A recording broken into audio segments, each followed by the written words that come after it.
Hey y'all, I'm Jessica Alaniz, and this is a news show. After being wrongly convicted, Native American activist Leonard Peltier has been released from prison after nearly 50 years. To paint a picture, he officially served more time in prison than every corrupt cop, Wall Street executive, and January 6th rioter combined. Or as the justice system calls it, a coincidence. In a related story, the U.S. government has renamed the Trail of Tears to the Path of Progress because nothing says productivity like a fresh coat of paint. A woman in Georgia is suing a fertility clinic after giving birth to another couple's baby due to an embryo mix-up, which is shocking because usually when you get the order wrong, it's at Starbucks, not the maternity ward. In response, the fertility clinic says they've updated their procedures, which is corporate speak for we bought a label maker and we're not going to eyeball it anymore.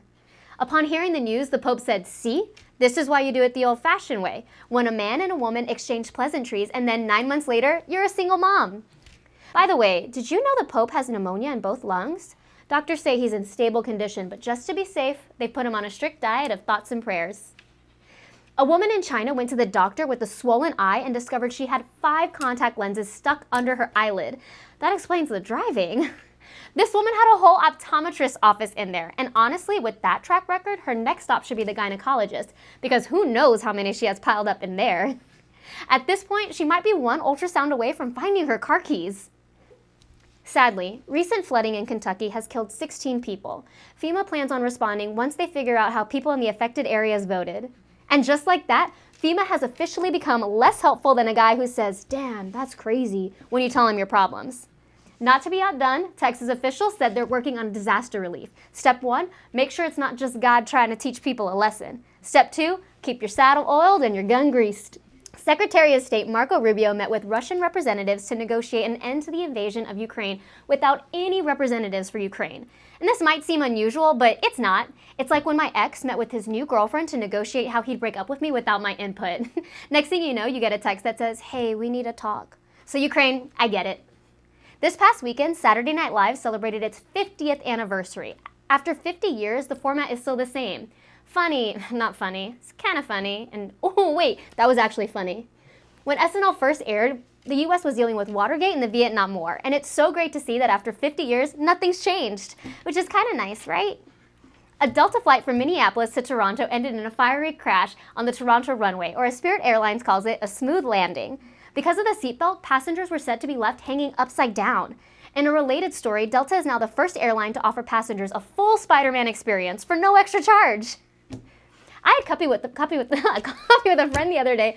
2 cups of coffee cost $15. I looked at her and said, "Inflation's insane." And she says, "What do you mean inflation?" And I was like, let's get into this week's segment of Explain It to Me Like I'm 5.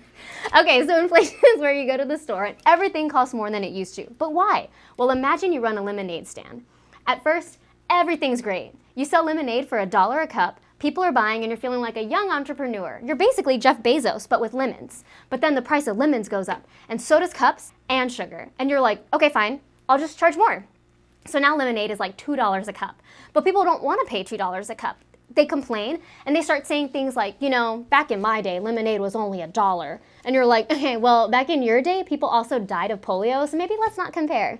But fine, whatever. Sales drop. So now you have 2 choices. Lower the price, which means you'll go broke, or keep the prices high and hope for the best. So you lower prices to make customers happy, but now you're losing money. So you raise prices again, but now no one can afford your lemonade. So what do? Well, according to the government, the answer's simple. Just print more lemonade out of thin air. At first, this sounds like a great idea. So now there's a lot of lemonade and everybody gets some. But your supplier also realizes, hey, if lemonade is in high demand, I can charge more for lemons. So now you're paying even more for lemons, and suddenly you have to sell lemonade for $5 a cup, but somehow you're still broke. Then something weird happens. Suddenly there's too much lemonade. People start looking around like, well, if lemonade is everywhere, maybe it's not worth that much. And people start to buy your lemonade for $5 a cup, and you're like, wait, my supplier's raised his prices again. I don't have a choice but to charge $10 a cup now. People are panicking. Some guy in a suit is on TV saying, "This is the worst economy in history," while another guy in a suit is saying, "This is the best economy in history." And no one knows who to believe. So now, the government is like, okay, we printed too much lemonade, let's slow things down. So they raise interest rates, which is basically the secret code for, we're gonna make your life harder now. So now you can't afford lemons, customers can't afford lemonade, and somehow eggs are $13 a carton, even though this has nothing to do with eggs. At this point, nothing makes sense anymore, and then just when things can't get any worse, people just give up. They start saying things like, hey, remember when lemonade was only $5? Those were the good old days. And that's when it hits you. You're the old guy now. You're the one saying, back in my day, lemonade was only $1, and some 8-year-old influencer is rolling his eyes at you. And you're like, no, seriously, it was cheap. Lemonade made sense. And that is inflation. Or maybe it's just a scam. Honestly, I stopped understanding this like 4 lemons ago. Thanks for watching. Be sure to like, subscribe, and leave a comment. It helps more than you know. I'm Jessica Alaniz. I'll see you next week. Bye. I think we're done, unless